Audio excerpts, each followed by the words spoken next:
They come to your house 6 days a week, and our KCCI investigation now shedding light on a former government employee registered as a sex offender. I would be petrified, especially if I had a little girl. I would absolutely be petrified. We spoke to this man, a United States Postal Service employee, to get his reaction. He asked not to be identified so he could speak to us freely, and what he has to say is enough to put parents on high alert. You think of the mail service as a safe place, and to have someone come into your neighborhood, have access to your doors, to come up, knock on your door. Public records show this man, Matthew Michael Hall, was an Iowa carrier for more than 2 years. We matched Hall's profile on iowasexoffenders.com with this report from the Department of Public Safety. Here, Hall lists his employer as the U.S. Post Office. The location, 100th Street in Urbandale. A postal carrier that is a convicted sex offender that is required to register in this state would be in technical violation of 692A and be really subject to a noncompliance charge.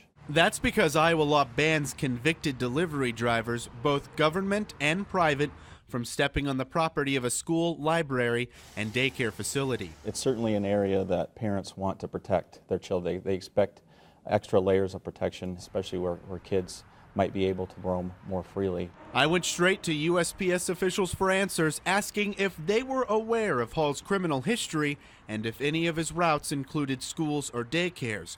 A regional spokesperson refused to answer my specific questions, only responding with, quote, Mr. Hall was hired on February 2012. He has not worked at the Postal Service since September 2015.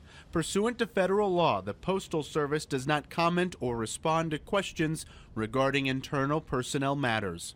So I honestly don't know how he got through the gaps. Online, the Postal Service site shows they do a local criminal records check.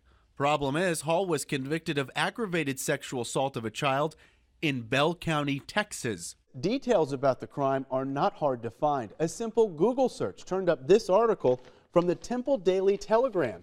In 2002, Hall pleaded guilty to sexually molesting a 6-year-old girl twice, all while stationed in Texas as a Fort Hood soldier. It's a black eye for us. It really is. Now, this dedicated delivery man worries Hall's past employment will further damage the Postal Service's reputation here in central Iowa.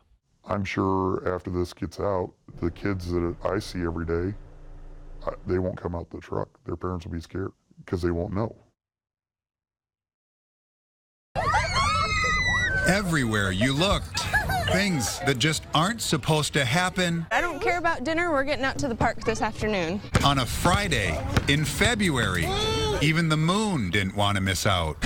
And who says Iowa's dog days have to be in July? Little Spike had reason to kick up his 16-year-old heels. What do we consider running at 16, right? The wind was a burden, but remember, this warmth has to blow in from somewhere. Yeah, you definitely will never hit 60 in Iowa with calm winds this time of the year.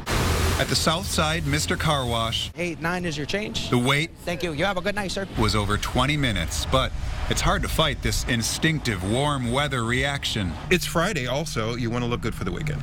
A good day in February, they'll wash 400 to 500 vehicles here. Right now, we are currently at 845, which the most I have ever washed since I've been here is 740.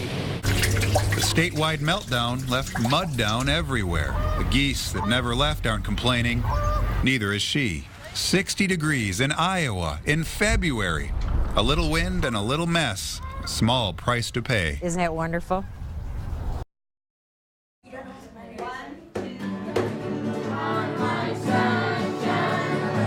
On any given day, this is the sound coming from Miss Sawyer's class, where students love playing guitar and the singing will surprise you.